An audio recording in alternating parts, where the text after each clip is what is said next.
মানব পাচার আসলে একটা সংঘবদ্ধ অপরাধ। এটা আপনি প্রথাগতভাবে যেভাবে আমরা তদন্ত করি সেভাবে তদন্ত করলে গডফাদার কখনো আসবে না।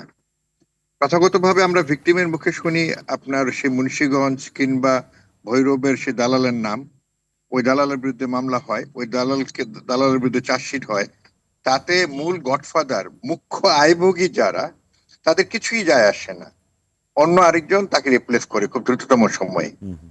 তো সেজন্য সংঘবদ্ধ অপরাধের তদন্তের কৌশলটাই হচ্ছে আপনাকে মানি ফ্লো চার্ট, ভিকটিম প্রবাহ চিত্র, অর্থ প্রবাহ চিত্র, কর্মকৌশল চিত্র, ঘটনা প্রবাহ চিত্র, দ্যাট ইজ ফরম্যাট, সেই হুম, ফরম্যাটে হুম। তদন্ত করতে হবে।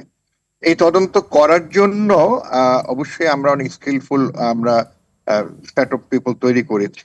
আমাদের সিআইডি তে অর্গানাইজ ক্রাইম আছে, এই আলাদা উইং আছে। আমি বলছি না এটা যথেষ্ট, আরো কিন্তু আরো বড় যে বিষয়টা হচ্ছে মূল হোতাকে ধরার জন্য আরো অনেকগুলো বাধা আছে।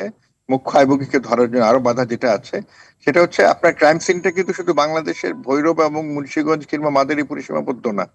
ক্রাইম সিনটা কিন্তু দেশের বাইরে চলে যাচ্ছে। তদন্তকারী কর্মকর্তাকে তদন্তের প্রয়োজনে দেশের বাইরেও যেতে হচ্ছে, যেতে পারতে হচ্ছে। সেখানে বাধ্যতামূলক ভাবে এখানে স্বরাষ্ট্র মন্ত্রণালয়, পররাষ্ট্র মন্ত্রণালয় এবং প্রবাসী কল্যাণ মন্ত্রণালয়, এই বিভিন্ন মন্ত্রণালয়গুলোর সাপোর্ট লাগায়, বিদেশের মিশনগুলোর সাপোর্ট লাগার প্রয়োজন হচ্ছে। জি।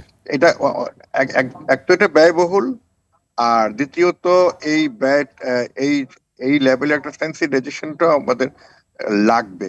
স্ট্র্যাটেজিক লেভেলে সেন্সিটাইজেশনটা লাগবে আমাদের, যে আসলে এই মানব পাচার আমাদের থামাতে হবে। আমি ব্যক্তিগতভাবে বিশ্বাস করি না যে আমাদের এই হর্তাকর্তা যারা বড় পর্যায়ে যারা আছেন, আমি কোনো বিশেষ সরকারকে বলছি না, বিভিন্ন সময় যারা আছেন খুব বড় সড়ো পদে যারা আছেন, কর্মকর্তারা যারা আছেন, আমার কাছে মনে হয়নি তারা এতটা সেন্সিটাইজ মানব পাচারকে আসলেই থামানোর জন্য। যে এরকম একটা সচেতন থাকা দরকার, সেন্সিটাইজ হওয়া দরকার।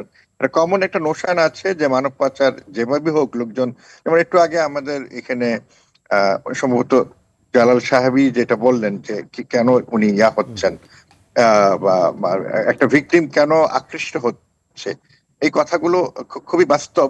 যে আকৃষ্ট হচ্ছে এটা বাস্তব। এবং কিন্তু এই তাকে আমি ভিকটিমকে শুধু সেন্সিটাইজ করেই কিন্তু আমি আসলে অবস্থা উন্নতি করতে পারবো না।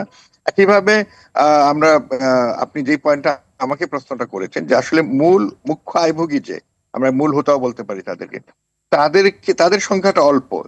কিন্তু তাদেরকে ধরার জন্য যে আমাদের সম্মিলিত যে একটা প্রচেষ্টা দরকার হুম, হুম, প্রশাসনের বিভিন্ন হুম, অংশের, হুম। এটা যদি আমরা নিতে পারি, আমরা যদি এটাকে প্রায়োরিটিতে আনি, তাহলে অবশ্যই এটাকে তাৎপর্যপূর্ণ ভাবে এটাকে কন্ট্রোল করা সম্ভব বলে আমি ব্যক্তিগতভাবে বিশ্বাস করি।